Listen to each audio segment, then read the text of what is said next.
The Las Vegas Raiders have made several additions to their roster following the rookie minicamp, and I will detail the reasons behind each of these acquisitions. It is important to note that the team has added 6 new players recently, which provides a solid foundation for a more in-depth analysis of this matter. With the team adjusting its composition, totaling 12 changes, including both departures and new arrivals, I would like to take this opportunity to offer my insights on each player and discuss the reasons that led the Raiders to sign them after the rookie minicamp. To begin, let's talk about the signing of a linebacker. When I first heard about this move on Mother's Day, I was surprised, thinking that it could indicate challenges for other players in the linebacker sector.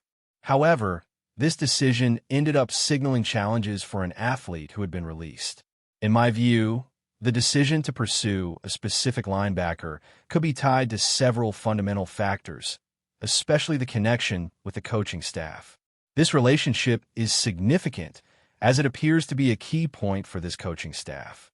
The player in question had already worked under the guidance of a coach in 2021 with another team and again in 2023 with the Raiders. Moreover, it is crucial to mention another defensive staff member who had previously played an important role in an organization where this player was before joining the Raiders. Another coach from that same team also strengthens the ties within that organization. A relevant figure in the Raiders' defense is a professional who served as the defensive coordinator for another team during the 2023 season. The athlete, who was part of this previous team, ended up joining the Raiders. Furthermore, another member of the staff also belonged to the same team, an individual who this organization has shown considerable appreciation for. Therefore, the first reason is related to the connection between the coaches. The next point I will address is the rehabilitation of linebackers. This term has been frequently mentioned this offseason, especially in relation to a standout player. There is a reflection on whether the absence in a season may have provided an opportunity for recovery. But when considering a possible rehabilitation, I wonder whether the defensive coordinator will attempt to replicate this with a 29-year-old linebacker. When discussing players, rivalry has always been fierce between some educational institutions, and one of the most regrettable injuries is that of an athlete who, in my opinion, should be among the talents that could shine. Moving on, the next reason I believe the Raiders made this decision is the presence of less experienced linebackers. Soon, we will address another player, and you will see similar discussions. However, I question whether the Raiders, entering the rookie minicamp with a diverse set of linebackers, considered evaluating what they have in these young players and, if necessary, looking for further reinforcements. Only a few have been able to show that they have the potential for an NFL roster. Aside from these, I don't see many who truly convey the necessary confidence. I hope one of the new signings stands out. I am optimistic about one of them, whom I believe has great potential. For this organization, the strategy seems to be to add a 29-year-old player seeking a new chance. There is a strong belief that they can take the field and achieve their objectives. I am optimistic that a specific athlete can perform well. It is widely acknowledged that I regard another athlete highly. To be frank, I value this athlete even more than others. Nevertheless, this organization is aiming to recruit a 29-year-old who is vying for a position, which brings additional experience. If they see the possibility of a comeback, he has participated in 88 games and has started a considerable number of them, with 626 tackles recorded. The data is compelling. Perhaps this team considers that, with so many unknown variables, it is logical to bring in a 29-year-old to compete. Another reason I believe this athlete was signed is due to his reputation as a respected figure in various NFL locker rooms. He served as team captain at a reputable university and was the standout player on that squad until an injury sidelined him. He also held the captaincy with a different team and is recognized for his hard work and leadership in the locker room. Everything I just outlined, from coaching ties to a rookie linebacker group lacking experience, as well as someone who has donned AC on their jersey, fits with the strategy this organization pursued during the draft, reflecting their intentions with many of these younger players, as they're focused on building something substantial over the next 2 to 3 years. The main point of discussion today is that among all the contracts signed, let's be honest, one name stands out as the most important, and it is markedly distinct from the others. So, give me a yes or a no. Will this player earn a place on the 53-man roster? My answer will come after this brief pause. My response is no. I do not envision this player making the team. Honestly, I am not sure if any of the 6 athletes I will address today will end up on the roster, but I believe this player was brought in to elevate competition within the linebacker group and inspire some teammates. After all, a good strategy to motivate someone is to release a player whom many thought could have contended for a roster spot. This signing is going to serve as a significant wake-up call. This will inspire a sense of urgency in some individuals. Because, as we know, it is an effective approach to spark motivation within someone. Letting go of a player whom many considered capable of competing for a roster position acts as an important wake-up call for certain younger rookies. Personally, I do not view this player as outstanding, but I recognize that it is a solid acquisition. Both statements can coexist. What this organization has done is secure several players who will improve the team, even though it does not ensure their spots on the roster. Next, I will touch on another player that this organization signed recently. I will go into more detail shortly. For those who might not be aware, we will be going live frequently this week on Tuesday, Wednesday, Thursday, and Friday at 4 in the afternoon Eastern Time, 1 in the afternoon Pacific. Just a reminder to enable notifications so you do not miss any updates. The reason I wore a specific sweatshirt recently, and yes, I am recording this right before I head home from work on that very day, is to guarantee that you receive a video bright and early the next morning. A report revealed that the organization has signed a former safety from a notable university. A huge shout out for the insights provided. This player was not widely recognized when the organization brought him in, particularly since it happened shortly after the signing of another key player. I must confess, I had not heard of this player prior to this, unless I had been watching games from that university. This player worked out with the organization over the weekend and was officially signed on a Sunday, with the announcement made the following day. However, he has no NFL statistics to reference. He spent 5 years at the university, primarily playing as a safety and on special teams. He did not particularly distinguish himself during his time there. The main reason I believe this organization opted for this direction, similar to the acquisition of the prior player, is because of the respect these individuals command in the league. He was predominantly used as a safety and on special teams, not someone who truly stood out. The initial reason for the Raiders' decision to go down this path is similar to that of another respectable player, as the coach consistently showed a desire to bring in athletes who, deep down, he knows might not secure a spot on the team. I have a strong feeling that Jonathan Sutherland will probably not be part of the final roster, but it is worth noting that he served as captain for 4 years at Penn State. He and quarterback Sean Clifford are the only 2 athletes in the university's history to have served as captain 4 times, which is quite impressive. Sutherland is also known for his dedication to special teams, and when evaluating all his qualities, it becomes evident that this decision is quite logical. Moreover, there's a connection with the coach due to their bond. In 2023, Sutherland had the opportunity to join the Seattle Seahawks practice squad, although he did not take the field. He has yet to make his NFL regular season debut, but adds value on special teams and is someone who will strive to contribute. If the goal is to optimize the potential of the linebacker group, hiring a committed and hardworking athlete is crucial, as is adding another player to improve the overall performance of this position. Furthermore, if there is a desire to rejuvenate the safety position and the special teams unit, bringing someone like Jonathan Sutherland could be a strategic decision. Finally, the safety room faces some inexperience and is filled with uncertainties. In such a scenario, instead of looking for a high-profile player who may not fit within the budget, it may be wiser to acquire another athlete who can elevate the entire group.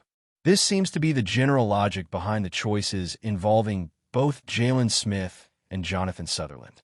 Just like Julian Blackmon, Justin Simmons, and Quandre Diggs. However, if the goal is to save some resources, consider acquiring an athlete who can enhance the overall quality of the team. I think this is the primary strategy behind the decisions made regarding Jalen Smith and Jonathan Sutherland. Therefore, I would like to hear your opinion. What would your reaction be in one word? Just one word to describe the Raiders' decision to sign Sutherland. For me, that word is compete.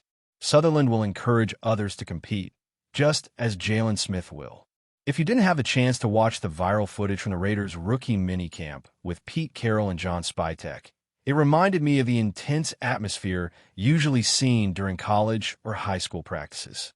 Intensity levels like these are not commonly seen in the NFL's daily routines, as they are in these lower-tier environments. Pete Carroll brought that energy, and many athletes noticed it. I spoke to several rookies over the weekend who mentioned that the intensity was much higher than they expected, but in a positive way. Next, I will explain why the Raiders also decided to sign Jafari Harvey, Crone Jackson Jr., Keshan Smith, and Wesley Steiner. To be honest, I don't have as much information on these 4 players as I do on the previous 2, simply because I had one extra day to gather details on the latter. However, I will do my best to clarify the reasons behind the Raiders' acquisitions of each of these players. First, let's focus on Jafari Harvey. He is a versatile defensive lineman who had opportunities at SMU last year and managed to drop into coverage. I've often compared him to Kyle Van Noy and Andrew Van Ginkel. Although he may not have the same athletic ability, his 40-yard dash time was 4.64 seconds, placing him in the 89th percentile of athletes. We know how much the Raiders value speed and athleticism. Furthermore, he was a contributor on special teams at SMU. With 7.5 sacks, 31 tackles, and 2 forced fumbles, his ability to drop into coverage adds flexibility, making him a valuable asset in special teams. Jafari Harvey is another intriguing name the Raiders seem eager to add to their roster. The organization places significant value on athletes. Additionally, a player from Southern Methodist University stands out for his special teams abilities.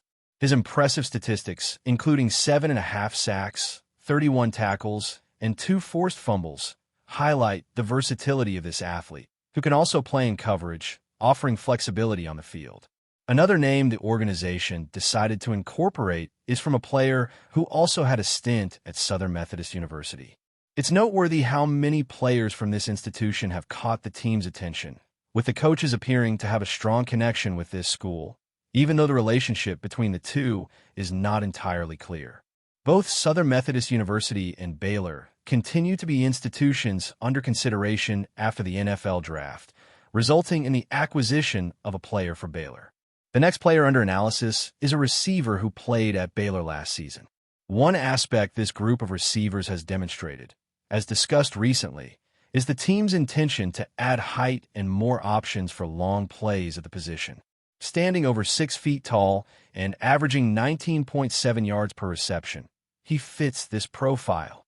The organization seeks athletes capable of stretching the field and preventing opposing defenses from stacking up. Additionally, he is the 3rd player from Baylor to be signed post-draft, reinforcing the connection to this institution. However, it's worth noting the number of new faces and distinct names emerging in the receiver corps, especially given that there were many uncertainties at this position as they entered free agency. Several previous players left the team, and many of those who remained have shorter statures. There are good players, but height is a limitation. The team is making moves and acquiring athletes who, if the ball is thrown accurately, could make the receptions. Having a solid receiver during practices is essential. Another receiver recently signed is an athlete who was clearly targeted to add depth to the receiver group. He stood out in the Atlantic Coast Conference, accumulating an impressive number in kickoff returns. This athlete is dynamic with the ball, and last year had an average of 30.5 yards per kickoff return, a remarkable figure. He is also the 3rd player from Southern Methodist University to be signed post-draft. The athlete began his career at another institution, which is not clearly identified, but may have been at Miami. Standing at 6 feet and weighing 200 pounds, he has 33 receptions, 527 yards, and 5 touchdowns. The University of Miami has proven to be a relevant source for the team this offseason. Finally, the player to be mentioned is a linebacker who excels on special teams. This athlete, like others, is recognized as a good gunner. Although his 40-yard dash time isn't extraordinary, his agility and ability indicate that he could be an effective competitor. The organization is trying to clarify what their special teams unit needs at this point, and adding new players opens up possibilities for the rookies on the team. Get a varied set of athletes that could include some new faces in training, as that is the focus of their discovery. These new additions and special teams players provide a range of options for the rookies on the roster. If your goal is to get athletes onto the field, it is essential to look for extremely talented and competitive players who offer alternatives in multiple positions, whether as linebackers, safeties, or in kickoff and punt return roles. An interesting player is Wesley Steiner, but I believe all 6 athletes officially signed on May 11th are, in fact, training options during the offseason. To be honest, I would say that the player with the best chances of standing out is a relevant theme. You can leave your comment below about who, among the 6 players shown on screen, you see as the best addition. I imagine most will mention Jalen Smith, but surprises always come up. During this broadcast, there will be a commercial break. Meanwhile, I want you to scroll down and tell me who you consider the best acquisition. After this break, I will rank these players from 1 to 6, considering only who will fit best on the silver and black team during the entire offseason. The first on my list will be Jalen Smith, who truly deserves this spot. In second place, I picked the defensive lineman Jafari Harvey. In third, I placed Crone Jackson. Fourth, Jonathan Sutherland. Fifth, Wesley Steiner. And finally, sixth, Keshan Smith. Feel free to discuss with me about the 2nd to 5th places. I don't mind that. These are just the observations I've compiled, where I believe they would fit best on this team and have the most chances to contribute. When I mention the best chance to contribute, I refer to what will make this team stronger, not necessarily which player will be on the final roster. In my view, none of them will be part of the final roster. I appreciate everyone who is watching. Just a heads up, I'll be live later at 4 o'clock in the afternoon, Eastern Time, and 1 in the afternoon, Pacific. I don't want you to miss it. Before we continue, don't forget to subscribe to our channel and give this video a like. Your support helps us keep bringing you the latest updates on our Las Vegas Raiders. And don't be shy. Drop your thoughts on the news in the comments below. In an unexpected turn of events that has sparked a whirlwind of reactions across the sports and political landscapes, former U.S. President Donald Trump shocked both fans and critics alike by offering rare and enthusiastic praise for the Las Vegas Raiders. Known more for his often controversial takes and divisive rhetoric, Trump's complimentary comments about the NFL team caught many off guard and quickly became a trending topic across social media platforms and sports talk shows. Speaking at a recent rally in Nevada, Trump momentarily shifted away from his usual political discourse to acknowledge the Raiders' recent performances. I have to say, the Raiders are looking pretty good, Trump declared. They've got energy, they're tough, and they're making some smart plays out there. I'm impressed. The crowd, a mix of political supporters and curious locals, responded with cheers and some audible surprise. The moment stood out not just because of the rare sports-related content in Trump's speech, but also because of the uncharacteristically positive tone he used. Historically, Trump has had a complicated relationship with the NFL, often criticizing the league over player protests and management decisions. This context made his sudden praise for the Raiders all the more surprising. Sports commentators were quick to dissect the remark, with some wondering whether Trump was trying to connect more deeply with Nevada voters through a popular local team, or if he genuinely admired the team's recent form on the field. The Raiders themselves have remained silent on the comment, opting not to release an official response. However, fans of the team expressed a range of emotions, from bemusement to cautious optimism that the national spotlight might bring some positive momentum. Whether Trump's comments reflect a genuine change in perspective or a calculated political move remains to be seen, but one thing is certain. When Trump talks, people listen, and when he praises a team like the Raiders, it's bound to make headlines. That's it for this update. If you enjoyed the video and want to stay updated with exclusive news about our Las Vegas Raiders, be sure to subscribe to our channel and hit that like button. We can't wait to hear your thoughts in the comments. See you in the next video.